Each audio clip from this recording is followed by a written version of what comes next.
Ta parole est une lampe à mes pieds et une lumière sur mon sentier. Psaume 119, verset 105. La vie nous place souvent face à des choix, des doutes, des douleurs et une question revient. Que faire? Dans cette émission, nous ouvrons la parole de Dieu pour trouver ensemble les réponses qui éclairent, consolent et orientent. Bienvenue donc dans votre émission Que faire? Nous recevons deux serviteurs de Dieu. Ils nous accompagneront dans la réflexion du jour. Mais avant d'entrer dans le vif du sujet, nous allons mieux les connaître. Pasteur Maurice, bienvenue. Bien, merci beaucoup. C'est un plaisir de vous avoir sur ce plateau. Le plaisir est partagé. Présentez-vous à nos chers téléspectateurs. Okay. Moi, c'est le pasteur Maurice Ananou. Je suis pasteur à la mission évangélique Ambassade des Saints. Je suis marié et j'ai 5 enfants. Soyez à nouveau les bienvenus. Servants de Dieu, bienvenue à vous. Merci beaucoup. C'est aussi un plaisir de vous avoir sur ce plateau. Plaisir partagé. Présentez-vous à nos chers téléspectateurs. Je m'appelle Madame Winato Véronique et je suis la coordinatrice nationale des intercesseurs pour l'Afrique, la section Bénin. Et je suis aussi conseillère internationale auprès de la bourse du Samaritain, opération Enfants de Noël, voilà, dans la région Afrique centrale. C'est un plaisir de vous avoir aussi sur ce plateau. Merci. Le thème qui nous réunit aujourd'hui, c'est la communication dans le couple. Ma première question s'adresse à vous. Selon vous, qu'est-ce que la communication dans un couple? Merci beaucoup pour cette question pertinente. Alors, la communication dans le couple, c'est un temps d'échange, un temps de partage, où on partage un peu de tout. On échange sur les sentiments, on échange sur les besoins, on échange sur les émotions, on échange sur ses défis, on échange en fait autour de tout. Et je dirais que c'est la respiration du couple.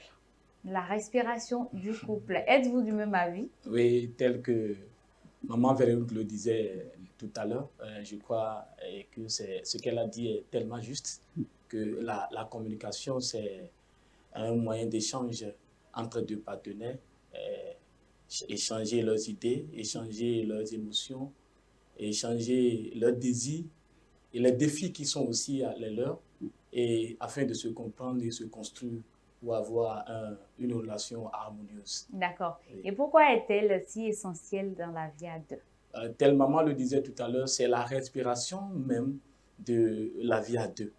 Oui, c'est le souffle de vie de deux partenaires.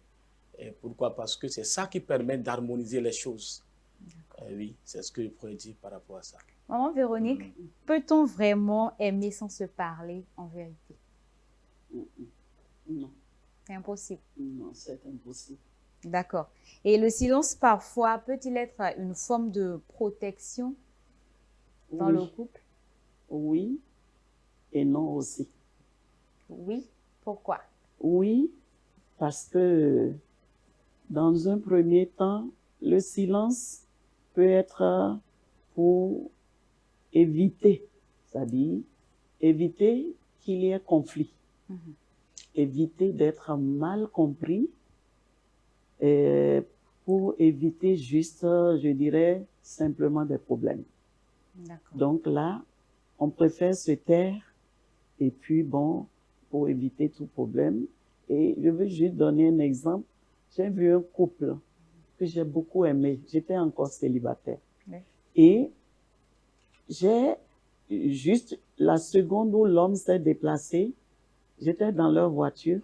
J'ai dit vraiment, vous êtes bénis. J'aimerais vraiment être comme vous. Vous êtes, c'est-à-dire, il y avait une harmonie, une symbiose. Elle m'a dit, juste avant que l'homme n'arrive, j'ai choisi de me taire et qu'il parle pour éviter les problèmes. Voilà. Mais est-ce une bonne méthode, se taire Non. pour qu'il parle? Non, c'est pas une bonne méthode non plus. Il faut parler parce que l'amour est basé sur la vérité Vraiment, c'est très important. La vérité et l'ouverture de soi à l'autre. On ne peut pas cacher le fait qu'on est blessé quand il dit « tais-toi, ici c'est moi qui commande et puis c'est tout. Tu es la femme, tu dois te taire. » J'ai l'habitude de dire « on peut tout dire sur la base de l'amour. » 1 Corinthiens 13, on peut tout dire dans le foyer, autour de soi. Sur la base de l'amour, elle peut parler. Il faut dire vraiment, quand tu parles comme ceci, ça me blesse. Voilà. Si tu peux arranger comme ceci, ça irait mieux. D'accord. Merci. Merci beaucoup, maman Véronique. Oui. Se taire pour protéger son conjoint, est-ce une bonne méthode? Oui, il y a des moments où je crois qu'il faut se taire devant certaines situations, comme l'exemple que maman a donné tout à l'heure. Même la Bible nous a bien dit d'être prompt à écouter et lent à parler. À des moments donnés, devant certaines situations, il faut prendre un peu de recul pour mieux répondre après. Pourquoi s'exprimer avec son conjoint, s'exprimer librement avec son conjoint est parfois difficile? Oui, c'est parfois difficile à cause de peut-être des arrière-plans. Des arrière-plans. Et peut-être la personne a connu certaines situations qui a fermé son cœur. Et des fois, ça devient plus compliqué au conjoint ou bien à la conjointe de pouvoir discuter ou bien parler avec son conjoint ou bien sa conjointe. D'accord. Oui. Maman Véronique, quelles sont selon vous les principales causes du silence dans un couple? Les principales causes du silence. Donc, comme j'ai eu à le dire tantôt, on peut se taire parce qu'on connaît le tempérament du conjoint et on sait que si on parle dans cette situation maintenant, ça va enflammer. Ça va enflammer la toile. Et donc, on choisit en ce moment-là de se taire, quitte à revenir là-dessus plus tard. Maintenant, il ne faut pas continuellement se taire. Il ne faut pas continuellement se taire parce que là, ça ne va pas construire. Ça va déconstruire l'amour sur lequel on s'est mis ensemble. On s'est mis ensemble pas en ennemis, mais vraiment pour s'aimer, pour se faire du bien. Alors, quand ça ne va pas, il y a un temps pour se taire, comme le pasteur l'a dit, et il y a un temps pour parler. Mais maintenant, il y a la manière de parler. Voilà, la manière de parler peut aider à décanter, à résoudre le problème au lieu de l'enflammer. Comme si on ne parle pas de la bonne manière, on peut aussi ne pas avoir les résultats escomptés. D'accord. Le manque de communication, n'est-ce pas là un problème d'éducation? Oui, le manque de communication, j'avoue que dans notre culture, on n'est pas habitué à cela, pour beaucoup de raisons. Ça peut être lié à l'éducation reçue où on ne vous permet pas tout simplement de vous exprimer. Et des sujets sont tabous. Il faut se taire et puis obtempérer, faire ce que vous avez à faire, point barre. Donc, il y a cette situation dans notre culture qui fait que dans le foyer, et même je dis les foyers chrétiens, là, c'est encore plus dommageable. Parce que nous mettons tout sous le couvert de la foi. Et de la soumission? Pardon? Et de la soumission? Et une soumission silencieuse. Voilà, une soumission silencieuse. Oh, il ne faut pas. Il faut laisser le soin au Saint-Esprit, une fois converti, de nous aider à être transformés, pour savoir mieux appréhender les problèmes, les défis dans la vie de façon générale, mais dans le foyer surtout.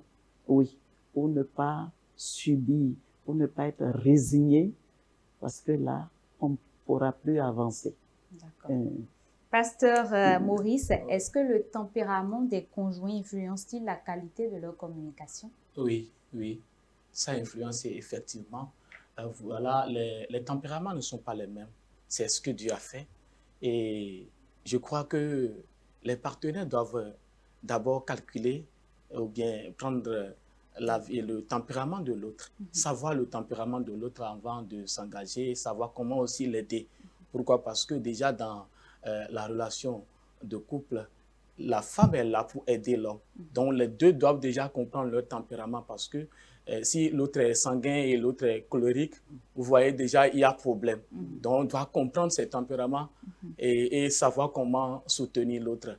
Dieu nous a donné ces tempéraments différents afin de nous compléter. Ce n'est pas pour nous déconstruire, mais c'est pour nous compléter et pour que la communication soit dans les bons noms. D'accord. Oui. Comme maman Véronique, pensez-vous que le poids de l'éducation ou de la foi peut freiner la communication? Oui, oui. Quand nous voyons nos cultures aujourd'hui, surtout dans certains milieux où la femme est marginalisée, on donne aussi tout le pouvoir à l'homme. Ça veut dire là où lui est, la femme ne doit pas parler. Et surtout des milieux polygames aussi, avoir les éducations que beaucoup reçoivent, ces éducations influencent la communication. Je prends un exemple, un ménage dans lequel le papa, à chaque fois, il vient à la maison, il ne fait que gronder maman. Maman n'a pas de mots à dire. L'enfant grandit dans cette ambiance-là et lui aussi répète ça sans savoir que c'est mauvais. Vous voyez, dans d'autres foyers, la femme, telle maman le disait tout à l'heure, la femme est à l'arrière-plan. Ça veut dire qu'elle n'a pas le droit de parler, même s'il y a quelque chose qui ne va pas, même si son mari a tort, elle n'a pas le droit de parler. Même dans l'église, tel vous l'avez dit tout à l'heure, comme on appelle un genre de soumission, qu'on impose à la femme, même si elle a droit, même si ça ne va pas, elle n'a pas besoin de parler. Je crois que l'éducation et la foi, à des moments donnés, quand la foi devient une loi, je vais dire, quand la foi devient une loi, je crois que ça peut influencer la vie du couple. Mais quand on parle de soumission, de quoi parle-t-on exactement? La soumission, je pense... De la femme. Oui, oui. Au niveau de la femme. Vous voyez, dans la Bible nous donne l'exemple de Jésus qui a été soumis à Dieu. Soumis à Dieu, ça veut dire quoi? Faire les choses de Dieu, obéir au commandement de Dieu dans le bon sens. Vous voyez, non? La soumission, ce n'est pas, comment on appelle, le brisement. Le brisement. Mais la soumission, c'est tel j'aime la personne, je veux qu'on soit ensemble et qu'on vit ensemble et je me soumets à ces ordres. Vous voyez, non? Ce n'est pas à exercer l'autorité sur mettre la personne en esclavage, bien sa conjointe en esclavage. C'est ce que je pourrais dire par rapport à ça.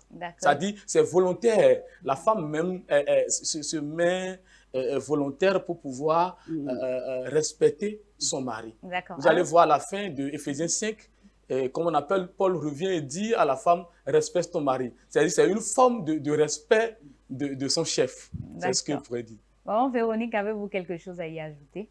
Oui. Je vais dans le même sens avec le serviteur de Dieu pour dire que la soumission, c'est d'abord de l'homme à Dieu. L'homme se soumet à Dieu et devient du coup un miroir pour sa conjointe qui se mire en lui, voit en lui le reflet de Dieu et c'est automatique qu'elle aussi se soumette à son chef. Dans une maison ou n'importe où on va, il y a toujours quelqu'un pour guider en fait. Donc l'homme dans la maison est le guide, est celui qui dirige. Il dit bon, faisons comme ceci, faisons ensemble. Et la femme est venue pour l'y aider, l'accompagner dedans. Donc, bibliquement, Dieu n'est pas en train de dire, quand il dit, femmes, soyez soumises à vos maris. Il n'est pas en train de dire que c'est une soumission aveugle, c'est une soumission sine qua non. Ça dit, soumets-toi et tais-toi. Ce n'est pas le cas. C'est d'abord l'homme qui se soumet à Dieu en obéissant à la parole de Dieu et à tout ce que cela dit. Et je vous assure, j'ai l'habitude de dire, la femme est tellement sainte. Elle est comme une fleur. Il suffit de l'arroser. Elle va vous embaumer de son plus beau parfum. Malheureusement, tout a été renversé. Sinon, quand elle voit que l'homme obéit à Dieu, aux principes et aux normes du royaume, elle suit simplement. Et c'est cela la soumission dont Dieu parle dans sa parole. Mais ce que nous voyons, là, beaucoup d'hommes, c'est pas tout le monde, ne se soumettent pas à la parole de Dieu, ne mettent pas en pratique ce qu'elle dit, mais s'attendent à ce que la femme leur soit soumise. Point barre. Et comme il l'a dit tantôt, l'homme de Dieu, tout est lié à ce qu'on a vu faire dans la famille où on a grandi. Si papa avait l'habitude de crier, de dire à maman, tais-toi, l'enfant qui grandit, qui est homme, lui aussi va faire subir la même chose à son épouse. Mais, je dis, la deuxième maison qui nous éduque, c'est la maison de Dieu. Si nous arrivons là, il faut se déposer sur l'autel de Dieu pour qu'il se charge de nous remodeler. Et que, en tant que couple, on fasse aussi des recherches dans ce sens pour voir comment on peut corriger cela et pour que le caractère change et que nous ayons un modèle déposé à partir de nous, les chrétiens, qui peut faire du bien et qui peut être observé par la nouvelle génération qui vit. D'accord. Merci à vous. Pasteur, dites-nous comment exprimer ses besoins ou ses frustrations sans blesser l'autre. Oui, je crois déjà que le premier pas, c'est le sentiment d'humilité que nous devons avoir. Sans l'humilité, nous ne pourrons pas arriver à faire le pas. Parce que plusieurs ont des choses dans leur cœur, des frustrations dans leur cœur, mais la manière d'aller vers leur prochain est le grand problème. C'est-à-dire, ne se rabaisse pas pour voir à céder. Quand on voit le livre de Matthieu, le chapitre 18, et vous allez voir déjà le processus pour régler les conflits. Vous allez voir, il dit, c'est celui qui est offensé qui va vers celui qui l'a offensé. Vous voyez déjà le pas d'humilité pour aller vers celui qui t'a offensé. Le deuxième, je crois que pour régler ces conflits, pour pouvoir régler ces conflits, il faut qu'on prie aussi.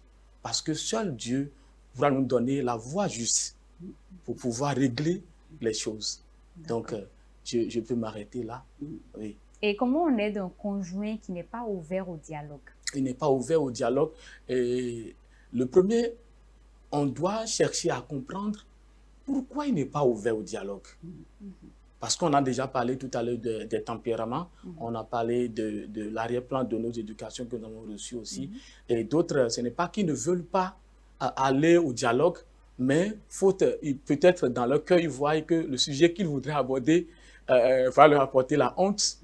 Vous voyez, on va leur apporter la honte, ou soit ce sujet, ils veulent l'éviter totalement pour que ça ne revienne plus dans leur vie. Vous voyez, non? Et à nous maintenant, ou bien à celui qui voudrait entamer le dialogue du moins, de prier le Seigneur. La Bible déclare que le cœur des rois est dans les mains de Dieu comme un courant d'eau et il incline là où il veut. Donc, prier, recommander la personne dans les mains du Seigneur. Le deuxième pas, s'humilier et aller vers lui dans une atmosphère où l'aider à se vider aussi ou bien l'aider à venir dans le bon plan du dialogue. D'accord. Oui. Maman Véronique, comment instaurer un climat de confiance où chacun peut s'exprimer sans peur? Merci beaucoup. Je crois qu'il faut partir sur la base de l'amour. L'amour croit tout, l'amour supporte tout, comprend tout, en fait, accepte tout. Je dis, sur la base de l'amour, on va aussi avec la douceur. La douceur qui va amener l'autre à, c'est-à-dire, à baisser la garde et à ne plus être sur la défensive. En tout cas, toutes les fois où c'est mis en pratique, parler avec douceur, créer un petit climat, voilà, de discussion où on fait comprendre à l'autre, en fait, je suis là pour toi et je veux te comprendre. Et faire preuve d'empathie, se mettre à sa place pour comprendre qu'est-ce qui a bien pu se passer. Et maintenant, si on établit cette plateforme où on lui parle avec douceur et qu'on ne juge pas, la personne peut se dire, ok, elle est différente de ce que j'ai vécu. Cette personne m'aime pour moi et est prête à m'aider. Et donc, sur cette plateforme, de la douceur, de l'amour, du respect de l'autre, en ne tenant pas compte de ce que c'est la personne qui est, je dirais, mauvaise, mais on veut gérer le comportement en essayant de comprendre et en lui parlant avec respect, amour, douceur. Ça peut ouvrir la porte pour que cette personne puisse s'ouvrir au dialogue dans le foyer. D'accord. Pasteur, quand on vit une situation difficile, comment trouver le courage d'en parler? Quand je parle de situation difficile, il peut s'agir d'une maladie ou d'une situation quand même très délicate. Et la force pour pouvoir affronter ces défis, c'est seul Dieu qui pourra nous aider. Et l'apôtre Paul a dit dans le livre de Philippiens 4, le verset 13, il dit « Je puis tout par celui qui me fortifie ». Vous voyez déjà, la force se puise dans le Seigneur. Et la première des choses, je crois que c'est d'abord prier le Seigneur, comme je l'ai dit. Prier le Seigneur. Et le deuxième pas, parce que c'est dans une situation difficile. Donc, le deuxième pas, c'est aller vers son conjoint et lui parler. S'il y a l'amour, je crois que tout sera abordé d'une manière très simple. Et l'un et l'autre pourraient comprendre la situation. Parce que d'abord, peut-être la situation était avant ou bien après. Avant le mariage ou bien après le mariage. Donc, si la situation est avant le mariage, c'est un autre cas encore. Vous voyez déjà. Et si c'est après le mariage, c'est encore un autre cas. Donc, après le mariage, ça peut se comprendre très vite. Mais si c'est avant le mariage, bien avant la relation, c'est encore plus compliqué. Mais tout est gérable dans la manière, dans l'approche que nous amenons par rapport à la situation. Mais la meilleure des choses, je crois que Dieu est capable de toucher les cœurs. Il faut toujours aller à la prière, trouver sa force dans le Seigneur. Et le reste, Dieu le fait. D'accord. Maman Véronique, le manque de communication peut-il ouvrir la porte à l'infidélité ou à la séparation? Bien sûr. Bien sûr que le manque de communication peut ouvrir la porte à la séparation ou même aller jusqu'au divorce. Bon, c'est la même chose. Hein. Séparation ou divorce, ça peut, parce que quand le courant ne passe plus, si on appuie sur l'interrupteur ici maintenant, nous n'aurons plus de lumière. Les ténèbres vont s'installer et nous avons un ennemi qui rôde. Et lui ne veut que ça. Quand le courant ne passe plus, rapidement, il en profite pour entrer, pour semer l'ivraie, semer beaucoup de pensées, des non-dits, toutes sortes de choses qui vont amener l'autre à prendre la tangente, c'est-à-dire chercher un raccourci et trouver une oreille attentive. Et même si ce n'est pas la bonne oreille, elle est au moins attentive. Et on se tourne vers et il frappe. Et puis, c'est quand le pied est arrivé maintenant qu'on dit vraiment si je savais. Donc, il faut communiquer sur tout et rien.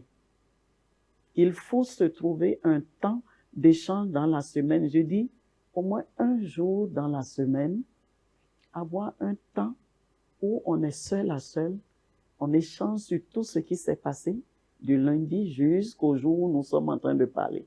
Sur toutes les petites choses. Ah, chérie, tu sais, quand je passais là, le voisin là, il m'a lorgné. Hein. Ah non, il y a plutôt sa femme, moi, quand il me voit, elle me voit du moins, elle se met à rire, elle pense que je ne suis pas mariée. Ça dit toutes les petites choses et les grandes choses. Si on les étale tous l'un à l'autre, on en rit, ça décharge et ça revigore. Et le moteur est rechargé pour redémarrer pour une nouvelle semaine.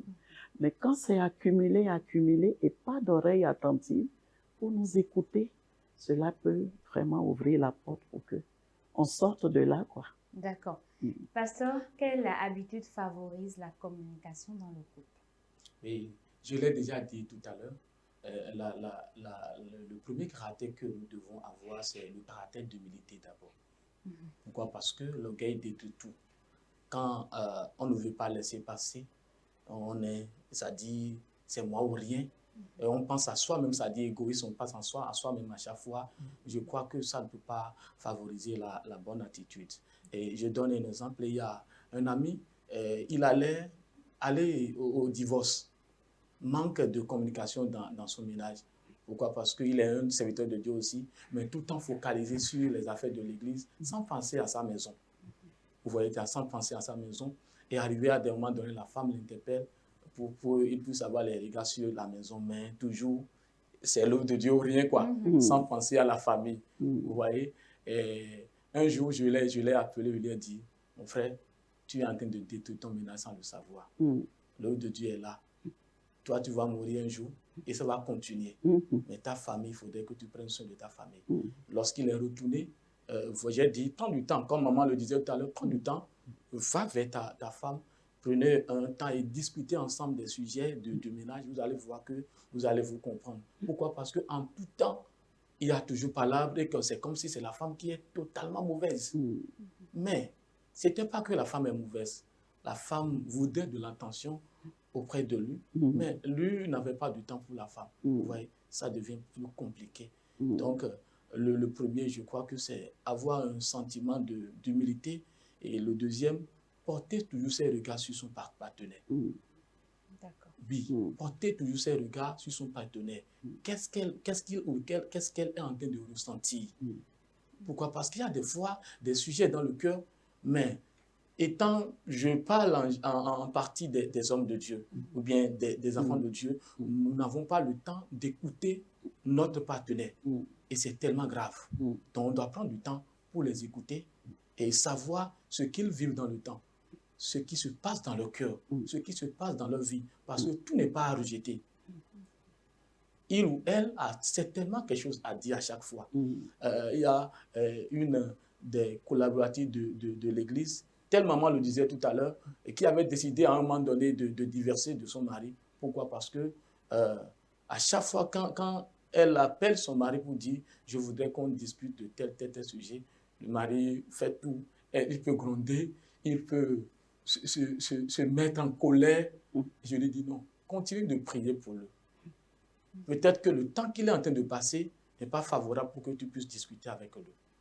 Un matin, il a appelé le mari, ils ont discuté, et le mari lui a dit, c'est parce qu'il y avait des problèmes dans mon service. Qui a tort et qui a raison? La femme a raison en partie. Pourquoi? Parce que s'il a problème, c'est à lui d'aller vers sa femme pour lui dire, j'ai telle situation qui ne va pas. Est-ce que tu peux prier pour moi? Est-ce que tu peux m'aider? Mais il revient à la maison avec la charge, le poids du travail et retourne encore au travail avec le même poids. Mais parlant avec sa femme, peut-être la femme allait lui donner une solution ou bien le remonter en morale. Donc, je crois que nous devons être à l'écoute aussi de nos partenaires. D'accord. Maman Véronique, avez-vous quelque chose à y ajouter? Oui, c'est très important ce volet, et surtout concernant les hommes de Dieu. Et il y a un homme de Dieu qui est passé par là et il a laissé presque toutes ses plumes avant de comprendre. Il est arrivé d'un pays étranger et il était missionnaire. Et bon, leurs habitudes là-bas, c'est que le temps de petit déjeuner, dîner, c'est des moments de communion avec la famille. Mais une fois arrivé, ici, lui n'avait plus ce temps-là. C'est les brebis. Il faut courir pour suivre les églises et tout ça. Il était arrivé avec 2 filles. Pendant ce temps, l'aîné s'est attaché à un faiseur de nems. Les petits pains là voilà. Parce que quand elle vient de l'école, qu'elle passe là, les défis qu'elle a eus à l'école, c'est avec lui qu'elle partageait. Et il avait une oreille attentive. Mais papa n'était plus là, ni au petit déjeuner, ni au déjeuner, ni autre, pour que et maman et les enfants partagent. La dame, à un moment, tellement déprimée que même les cheveux, elle ne les peignait plus. Elle sortait comme une folle et allait demander qu'on prie pour elle chez un autre pasteur. Et maintenant, finalement, la fille est venue dire à son père, je veux épouser le faiseur de nems. Le père dit, mais comment et tout ça? Il dit, mais papa, il y a longtemps que tu n'es plus avec nous. Maman, tu n'as pas le temps pour elle. Moi non plus. Mais là où je suis, que tu veuilles ou pas, je vais épouser cet homme qui n'est pas converti, je sais. Mais il m'écoute. Il me donne des conseils chaque fois que je passe là. Le père, vraiment, dans tous ses états, est allé chercher la face de Dieu pour dire, Dieu, oh, moi je suis en train de courir pour toi, pour ton œuvre, comment tu peux laisser ma fille épouser un païen et faiseur de nem? Et le Seigneur a dit, ah mon fils, bonne arrivée. Comme tu m'aimais tant là, fallait pas te marier. Fallait pas aller prendre l'enfant d'autrui pour venir la déposer dans ta maison comme un objet de décoration. Si tu m'aimais tant là, il fallait me donner les 24 heures là pour moi. Et là, toi et moi, on est collés, on est serrés.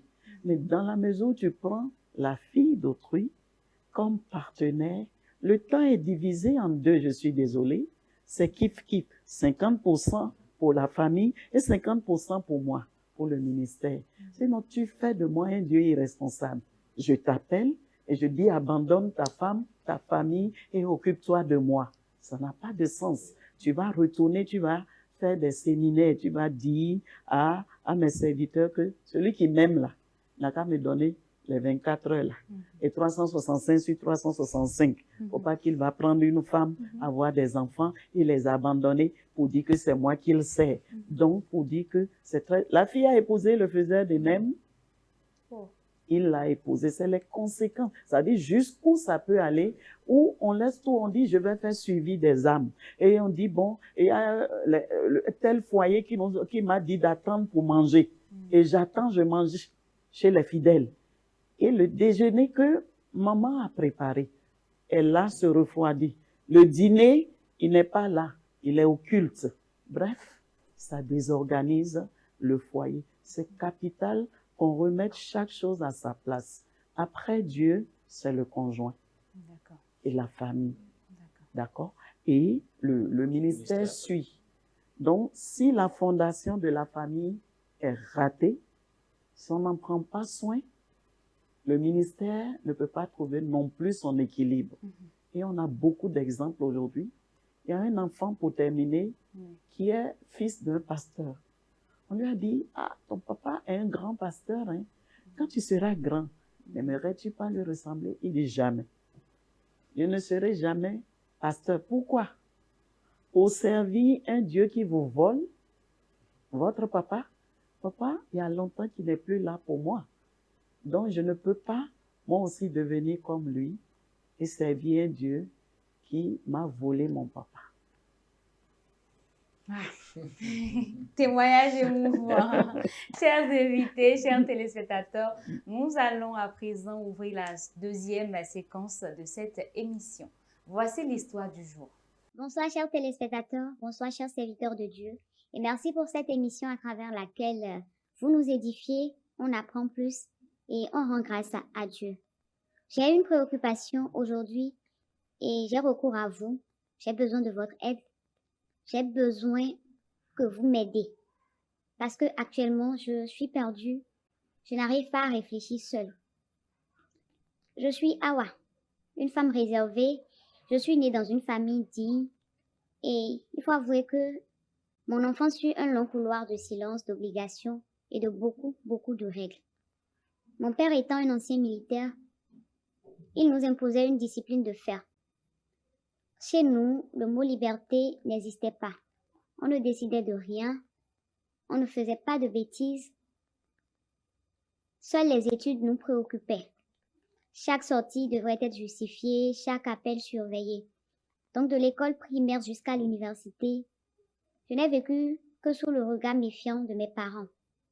Vous voyez, même pas un enfant en pleine adolescence qui a un petit copain ou qui fait des bêtises où on le recadre, on lui dit non, c'est comme ça que ça doit se passer, non. Je n'allais qu'à l'église, je n'allais qu'à la bibliothèque. Tout mon monde me tournait autour de mes études, de la maison et de l'église. Puis, à la fac, j'ai rencontré quelqu'un qui s'appelle Yacouba. Il est doux, il est posé, il est discret. En fait, il n'était pas comme les autres. Il n'insistait pas, il observait, attendait, il respectait mes silences. Et en lui, j'ai trouvé un ami. Puis, il est devenu comme mon épaule. Quand l'université prit fin, il a été le premier à décrocher un emploi stable. Puis, un soir, c'était au mois d'août, il m'a prise à part, il m'a dit « Ah ouais, je veux faire de toi ma femme ». Quand il me l'a dit, j'étais figée. Enfin, je n'étais pas vraiment enthousiaste. J'étais silencieuse, mais mon silence était rempli d'émotions. J'ai dit oui, non pas parce que je voulais fuir ma famille, mais parce qu'avec lui, je croyais pouvoir commencer à vivre. Parce que je ne vivais pas. Et mon père, face à ce jeune homme respectueux, travailleur, au regard franc, n'a rien trouvé à dire. Il s'est tu, et dans son silence, j'ai cru entendre sa bénédiction. En fait, je ne savais pas que le plus dur restait à venir. Je l'ai épousé et les premiers jours furent paisibles. Il était doux, attentionné, patient, trop patient même parce que moi, j'avais peur de cette intimité que je ne connaissais pas parce que j'étais vierge. Je le repoussais même, je repoussais ses avances, je lui demandais d'attendre. Il acceptait, il respectait mes silences encore et encore. Mais très vite, tout a basculé. Un matin, je me suis réveillée avec de violents maux de tête, de la fièvre, des coups battus. Et pensant à une simple fatigue, je suis allée consulter. Ce jour-là, le médecin a posé un diagnostic que je n'oublierai jamais. Il m'a dit, « Madame, vos résultats montrent que vous êtes séropositive. » Le sol s'est ouvert sous mes pieds. C'était impossible. Je n'avais jamais couché avec un homme avant mon mari. Je me disais que ce médecin se trompait. En fait, il devrait se tromper. J'ai paniqué, je suis allée voir ma tante, celle qui me tenait lieu de mère. Elle m'a écoutée et m'a dit, ce n'était pas normal, que c'est un sort, qu'on me l'a envoyé, et que d'aller voir une prophétesse, et qu'elle me purifiera. Et c'est ce que j'ai fait. En fait, j'ai fui mon mari, j'ai inventé une excuse, j'ai demandé à partir en vacances chez mes parents. Il a accepté, et là-bas, chaque jour, je me rendais chez cette prophétesse que ma tante m'a recommandée. Priais, jeûne, veillais, hule, enfin, j'espérais être lavée. Mais à chaque fois, le doute me rongeait. Et un jour, j'ai pris mon courage à deux mains. Et je suis allée dans un autre hôpital, loin du premier. Nouvel examen, même résultat. Séropositive. Effondrée, j'ai tout raconté au médecin. C'est alors qu'il m'a regardé calmement et dit que le VIH ne se transmet pas par une relation sexuelle et que si je suivais mon traitement correctement, je peux vivre normalement sans transmettre le virus à mon mari. Mais que je dois lui en parler. Parler et dire quoi? Que je suis malade sans avoir jamais couché avec un autre homme. Comprendra-t-il? C'est vrai que dans ma jeunesse, j'ai connu la masturbation en cachette, parfois jusqu'au sang, comme pour fuir ma frustration. Je n'avais personne à qui parler, je n'avais personne pour m'aider. Et à la maison, on ne pouvait pas parler de ces sujets-là. Est-ce que c'est par la masturbation que le mal est entré? Et si jamais ma tante avait raison? Et si j'étais vraiment maudite? Vous savez, je suis perdue. J'aime mon mari, hein. Je ne veux pas lui mentir, mais... Et s'il me quittait? Et s'il ne me croyait pas?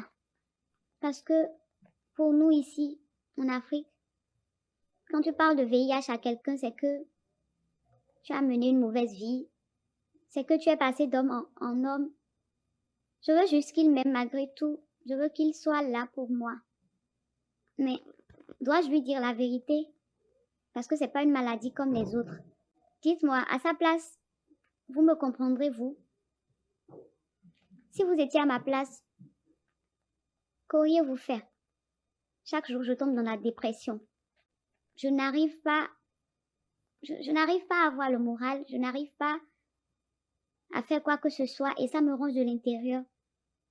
J'ai besoin d'une réponse, j'ai besoin de solutions, j'ai besoin d'aide. Que faire? Nous sommes de retour sur ce plateau et comme nous, vous avez suivi l'histoire de notre sœur Awa. Maman Véronique, que pensez-vous de cette histoire? Vraiment. C'est une histoire très triste, mais il y a une solution.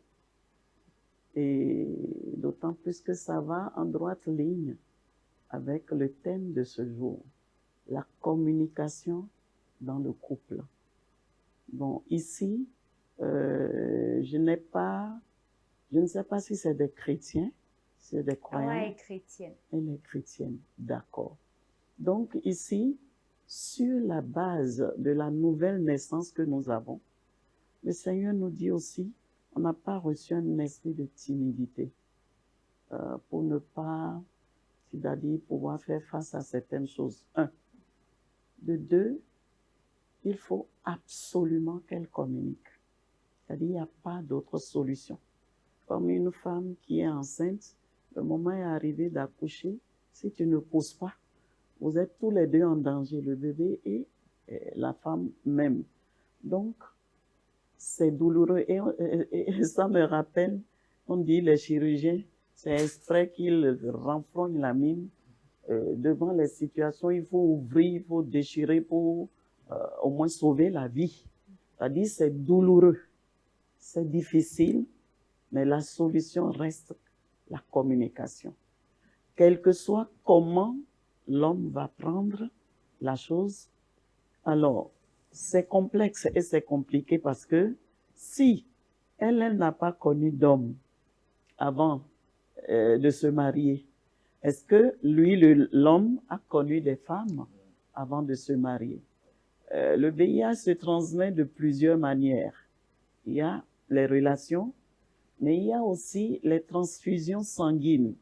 Il y a aussi les injections, l'utilisation de la même aiguille pour plusieurs personnes. Il peut y avoir plusieurs raisons pour lesquelles elle est contractée le VIH.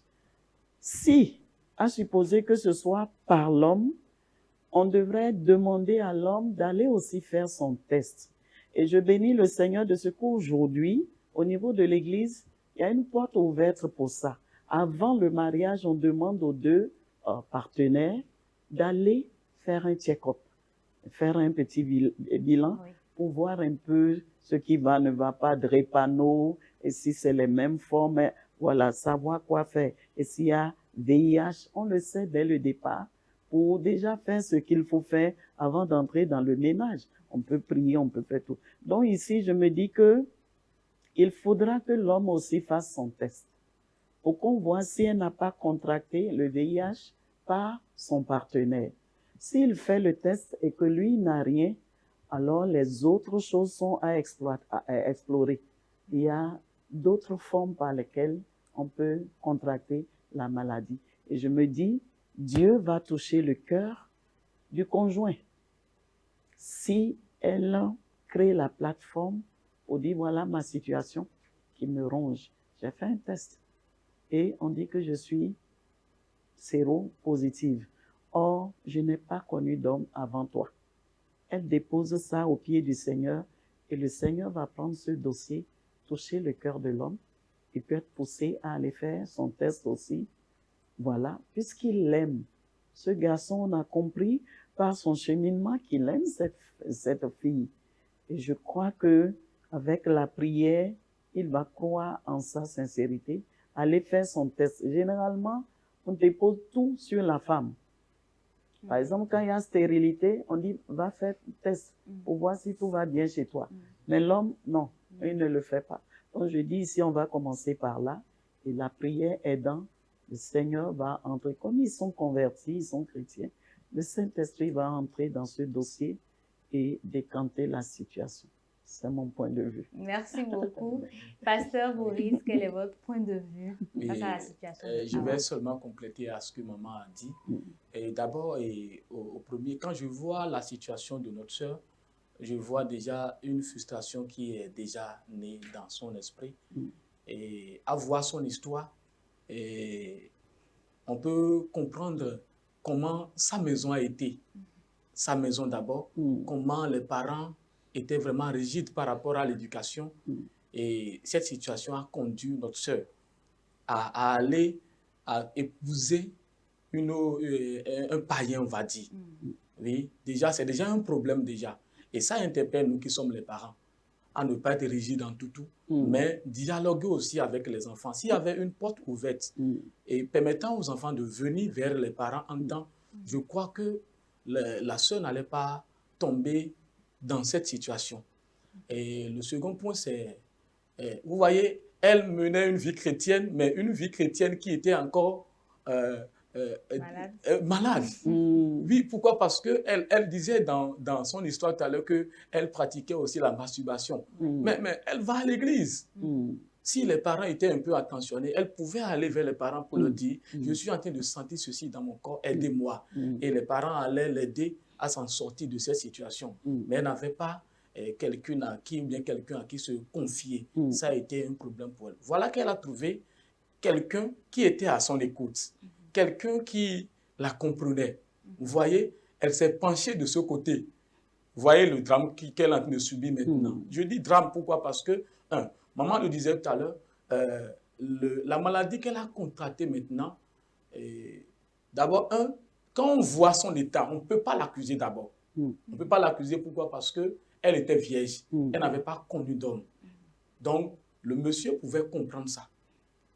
Mais le monsieur, tel maman le disait tout à l'heure, son cas, quel est son cas? Quel est son état à lui? Pourquoi? Parce que les deux n'ont pas fait un test maintenant prouvant que le monsieur était sain et c'est la sœur qui était malade.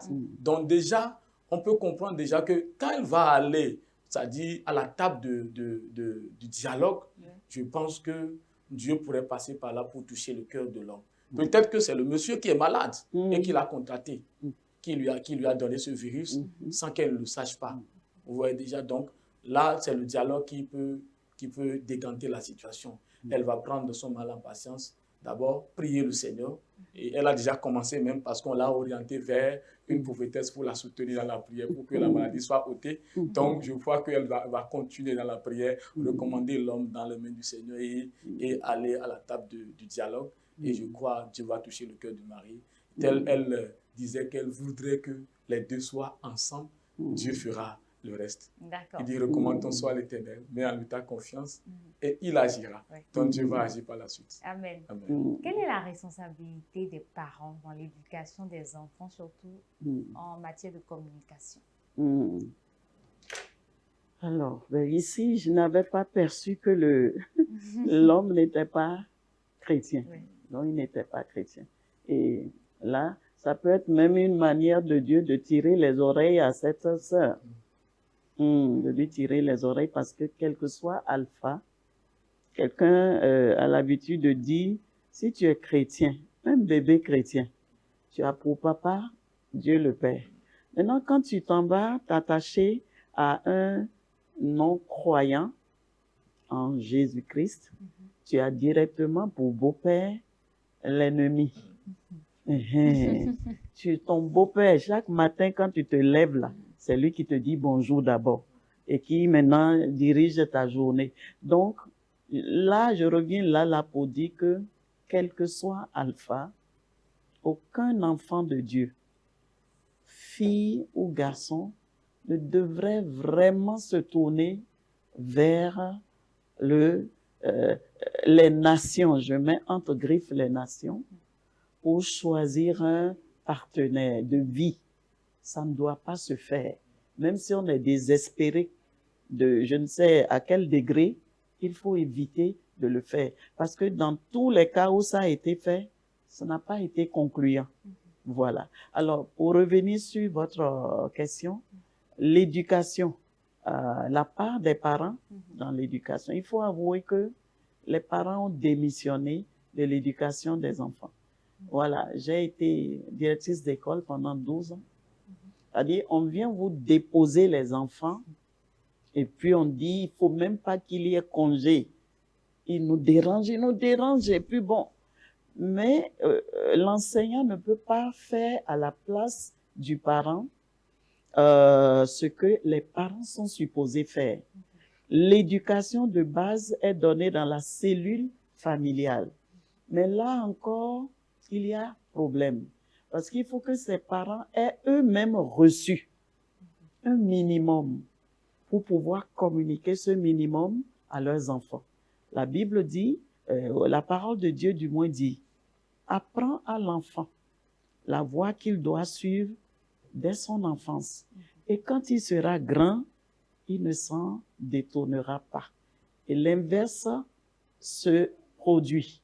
Si tu n'apprends pas à l'enfant dès son bas âge comment il doit vivre dans la société, établir des règles de vie dans la maison même où il est, et qu'il sache que papa est le capitaine de la maison et puis maman est vice-capitaine. Et ici dans la maison, voilà le règlement que nous tous on va observer pour que tout aille bien. Mais si on n'observe pas là, on dit bon, bonbon là on a enlevé, petit déjeuner là il n'y a pas, et puis ainsi de suite. Il faut commencer ce travail dès la cellule familiale. Ensuite, à l'école, le savoir n'est pas éducationnel. Le savoir ici est, comment je dirais ça? C'est-à-dire c'est de la connaissance livresque qu'on donne. C'est différent. Le maître qui aime les enfants peut ajouter un peu. J'en ai connu des professeurs qui vraiment voulaient nous apporter un plus pour nous aider à prendre le droit chemin. Donc je dis aujourd'hui, les parents ont démissionné de l'éducation de leurs enfants. Compte sur les enseignants à l'école, les enseignants ne peuvent pas tout faire. Et en tant que chrétiens, parents chrétiens, je nous exhorte à revenir à la parole de Dieu. Notre première église, c'est la famille. Et à recommencer à donner les b.a.-ba de la vie en société, de la vie communautaire à l'enfant. Tout se trouve dans la Bible. Quand nous allons dans le livre des Proverbes, c'est plein de conseils de vie. Quand on va dans Ecclésiaste, on va dans toute la Bible, que les parents prennent leurs responsabilités en main. Ils reprennent en main leurs enfants parce que aujourd'hui, c'est déplorable ce qui se passe. Beaucoup d'enfants vraiment sont hors de contrôle. J'ai lu quelque chose sur un forum chrétien. Je ne sais pas si cet enfant a des parents chrétiens, mais il est allé très loin. Il a pris son smartphone et on ne sait pas comment il s'est arrangé pour mettre une caméra cachée dans la chambre des parents. Et il a pu enregistrer leurs ébats amoureux. Il est sorti avec ça, il est allé à l'école. Et il a commencé à partager avec ses amis. Et a demandé quelle est la sonnerie, toi, de ta copine ou bien de ta maman. Viens voir pour ma maman. La maman ayant appris qu'on a arraché à son enfant le portable, débarque à l'école, fait des scènes aux enseignants et tout le monde là-bas. Si on ne lui remet pas son portable maintenant, voilà. Et on a essayé de calmer. Elle dit non, elle veut rien entendre, qu'on remette le portable. On a essayé de la tirer dans un bureau pour lui dire, maman, c'est beaucoup plus grave que vous ne le pensez. Et il dit quoi? C'est son portable, c'est ça. Il dit, il fait des choses, il va voir des choses, c'est contre les principes. Il dit alors, c'est son portable. Il dit, bon, maman, on va vous dire. Il est allé jusqu'à filmer votre intimité avec votre mari, qu'il est en train de partager. Là, elle est presque tombée. Bon. Elle s'est relevée, mais elle est restée sonnée. Donc voilà jusqu'où, aujourd'hui, nous sommes allés en ayant baissé la garde. On dit, parce que j'ai souffert, je ne veux pas que mes enfants souffrent. Mais non, ce n'est pas, éduquer l'enfant n'est pas lui donner tout. Il faut de la mesure dedans pour que lui-même, il travaille aussi pour acquérir ces choses. Quelqu'un disait, mais tu lui fais porter une veste de 50 000 aujourd'hui pendant qu'il a 10 ans. Est-ce que tu sais, demain, quand il va finir de travailler, s'il aura un boulot qui va lui permettre même de pouvoir s'offrir une veste? Et si tu lui donnes ce pli dès le bas âge, il devient quoi après? On doit mettre de la mesure. Aimer son enfant, ce n'est pas le gâter. C'est vraiment faire tout avec mesure. Et surtout, lui inculquer les valeurs, les vraies valeurs de la vie qui vont le soutenir. D'accord. Merci beaucoup à vous. Revenons sur Awa, son mari. Quelle doit être son attitude lorsqu'il aurait appris cette histoire, la situation de sa femme? Oui, déjà comme je le disais tout à l'heure, et si il n'était pas préparé pour ça. Donc, d'où la responsabilité d'Awa de préparer le terrain. Sinon, si Awa ne prépare pas le terrain et va brusquement sur lui, je pense que la situation va dégénérer et va entraîner le divorce, la séparation. Et je crois que tout homme qui aurait à entendre ça au premier abord va se mettre en colère si ce n'était pas lui qui était dans le cas. C'est-à-dire que ce n'était pas lui qui était malade. Donc, dans ce cas, je crois que s'il y a l'amour, le premier, c'est de respirer d'abord et de réfléchir à ce qu'il faut faire sans précipitation. Parce que quand ces cas viennent, si l'on ne sait pas faire, c'est détruire tout en même temps, briser tout en même temps. Peut-être il va se dire que Awa l'a déjà rendu malade et tout. Vous voyez déjà, il va rejeter toute la responsabilité sur Awa. Déjà que son mari savait qu'elle était déjà vierge et que c'est lui qui l'a déviergée. Je crois que déjà, il y a déjà un amortissement par rapport à ce sujet-là. Ce que je vais demander à ce monsieur, c'est de prendre ce mal en patience, de prier aussi le Seigneur, de prier aussi, de reconnaître Jésus comme Awa, parce que c'est la solution à tout. Il est capable de guérir, il est capable de restaurer tout. Donc, maman disait tout à l'heure, peut-être que c'est les conséquences de ce que Awa a fait qui sont en train de le conduire à ça. Notre Dieu est un Dieu miséricordieux et il est capable de restaurer ce ménage. Et son mari, de l'écouter et de savoir l'aider à s'en sortir de la situation. On dit à chaque fois, on se marie pour le meilleur et pour le pire. Donc, c'est le pire qui est là. Donc, on doit l'assumer aussi. D'accord. Maman Véronique, quel conseil donner aux jeunes couples pour bâtir une communication saine dès le départ? Quel conseil? Merci beaucoup. C'est que dès le départ, il faut se fixer, n'est-ce pas, ses objectifs sur le comment on fait pour que notre couple puisse bien commencer et bien finir. J'ai l'habitude d'offrir comme cadeau de mariage aux mariés dans l'ensemble quand je trouve le livre sur la communication dans le couple. C'est ce livre que j'offre. Parce que c'est capital et nous n'avons pas appris à communiquer dans nos familles. Comme l'homme de Dieu l'a dit, la polygamie est dans, chacun dans son coin. C'est les gris-gris, c'est sorcellerie, c'est tout. Donc, on n'a pas appris à communiquer. Il faut maintenant apprendre à communiquer. Et donc, on pose ces bases-là dès le départ. On se dit, OK, dans notre semaine, on va prendre un temps. Si on pose la base dès le départ, on se dit, il y a un jour, ça peut être samedi nuit, où on est seul à seul, au milieu de la nuit, dans la chambre. Et on fait le point de toutes les activités. Il faut planifier dès le départ, je veux dire, qu'il faut un temps de communication et ainsi on se vide et puis on est prêt à affronter à nouveau la nouvelle semaine et ainsi de suite. Il n'y aura pas de déviance. Mais et puis il faut que cela se fasse sur une base de franchise, d'amour et puis de vérité. Et si on part sur cette base-là et que on pose ces fondements de la communication et on définit un jour, si c'est dans la semaine, toutes les 2 semaines, et puis on observe ça. Je crois que ça peut contribuer à poser une bonne base à un foyer. Parce que le manque de communication est en train de gâter beaucoup de choses dans les foyers et même de les briser. À cause de nos arrière-plans, tout ce qu'on a vécu, comme il a dit, on ne peut pas rentrer dans toutes ces histoires-là. Mais le jeune couple doit savoir que c'est primordial, c'est vital. Dès le départ, je dis dès les fiançailles déjà, de commencer à poser les jalons d'une bonne communication. Quand ils sont à 2, inviter le Seigneur dedans. Et maintenant, dans le mariage, ne pas faire ce mariage sans le Seigneur. Parce que la corde à 3 fils est plus résistant que la corde a 2 fils.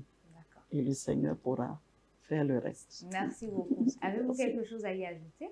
Non, je dirais seulement que il est tellement vital de passer chaque fois au dialogue. Et j'ai vécu une expérience que je voudrais partager très rapidement. Et j'étais resté dans un ministère où on n'avait pas trop de temps pour la famille, on pourrait pas, parce qu'on avait commencé à peine le ministère et tout. Mais arrivé à un moment donné, j'ai rencontré une formation. Et dans la formation, on nous faisait comprendre qu'il faut observer ton sabbat. C'est-à-dire avoir un jour de repos pour soi et pour sa famille. Et quand c'était l'année surpassée, et j'ai commencé ça, et je crois que je viens à la maison avec la joie, c'est-à-dire je reste à la maison avec la joie aussi, quoi. Pourquoi? Parce que pendant ce temps, tel que maman le disait, pendant ce temps, ma femme a la capacité de s'approcher de moi pour me dire il y a telle chose par rapport aux enfants, par rapport à moi-même, par rapport au ministère, et j'ai le temps de l'écouter et d'apporter aussi ma solution. Et ça fait qu'il y a de l'harmonie dans le ménage. Il n'y a pas à faire de discuter ou bien avoir des palabres, il n'y a pas ça. Pourquoi? Parce qu'elle a du temps pour exprimer ce qu'elle est en train de penser aussi. Donc on doit dire aux jeunes couples, ils doivent prioriser quoi?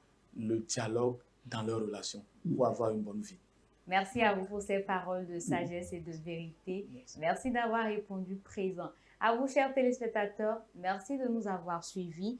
Alors, on retient de l'histoire de Hawa que la vie chrétienne n'est pas exempte d'épreuves, mais qu'avec Dieu, chaque douleur peut devenir une leçon et chaque faiblesse une force. Le silence, la peur ou la honte ne guérissent pas le cœur.